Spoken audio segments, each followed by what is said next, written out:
Frontières. Redoutable. Il faudrait que je vous parle de frontières. Exercice périlleux s'il en est, tant l'époque est marquée par celle-ci. Comment ne pas dire ce que les frontières ont causé et continuent de causer comme souffrance? Apogée de la dominance des hommes sur la terre et le vivant, les frontières sont un fantasme de pouvoir posséder, délimiter ce monde, à la surface duquel nous ne sommes que de passage. En réalité, à la question de savoir si des choses positives sont nées des frontières, je vous dirais que je n'en connais pas. Je ne connais pas grand-chose après tout. Mais dans ce pas grand-chose, il y a les masses humaines qui se noient en tentant de traverser la frontière maritime jusqu'au continent que j'habite. Il y a cette peur de l'autre, ces murs, ces barbelés, ceux qui entravent les gens et brisent les routes des animaux migrateurs. Il y a ces volontés colonisatrices d'étendre son pouvoir au-delà de son espace. Il y a ceux auxquels on refuse le droit à leur terre d'origine. Il y a cette classification des êtres qui nous déchire. Il y a ces désirs terribles de contrôle, de pureté, comme si l'humanité n'était pas un tout, nourri de ses différences, comme si notre richesse n'était pas précisément dans notre multiplicité. Et il y a aussi ces frontières qui se sont closes dans le contexte récent de pandémie. Il y a les masques qui ont caché les sourires, les doigts accusateurs qui se sont pointés. Le monde a pris un tournant anxiogène, divisé entre les essentiels et les non-essentiels. Ce temps de bilan a fait naître un espoir de grands changements, mais nous en sommes ressortis comme on y était entrés, brutalement, la fatigue en plus. Et toujours ces êtres qui se pressent aux frontières dans l'espoir d'une vie meilleure, d'une vie tout court.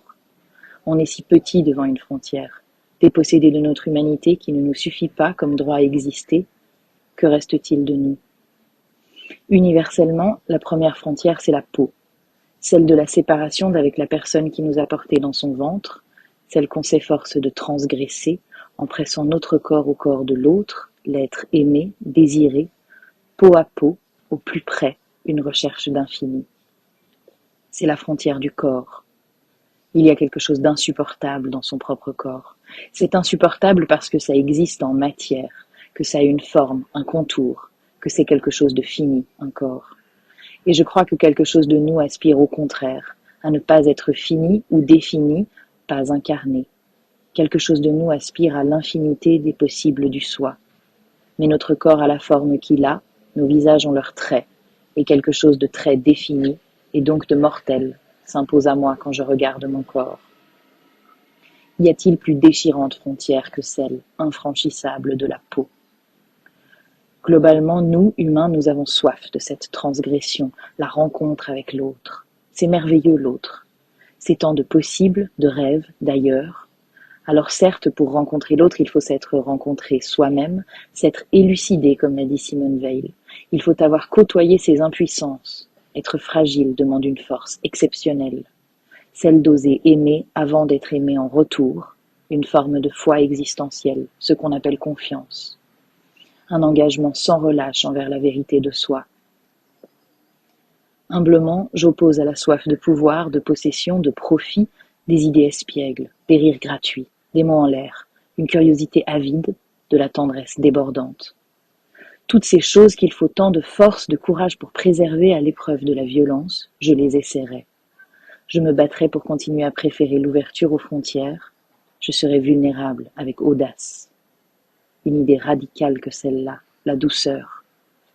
Regarde ce qui est et vois ce qui pourrait être. Regarde-nous. Regarde comme nous avons faim les uns des autres. Regarde ce qui ne s'éteint jamais. Vois non pas comment les grandes idées du bien n'ont jamais réussi à sauver le monde, échouant encore et toujours sur la division du bien pour nous, par opposition à eux, mais plutôt vois comme aucun mal n'a su éteindre en nous une bonté minuscule, dénuée d'idéologie, de doctrine, de bon sens parfois, la douceur comme quelque chose de libre, quelque chose d'humain. Sensuellement, peau à peau, liberté, j'écris ton nom.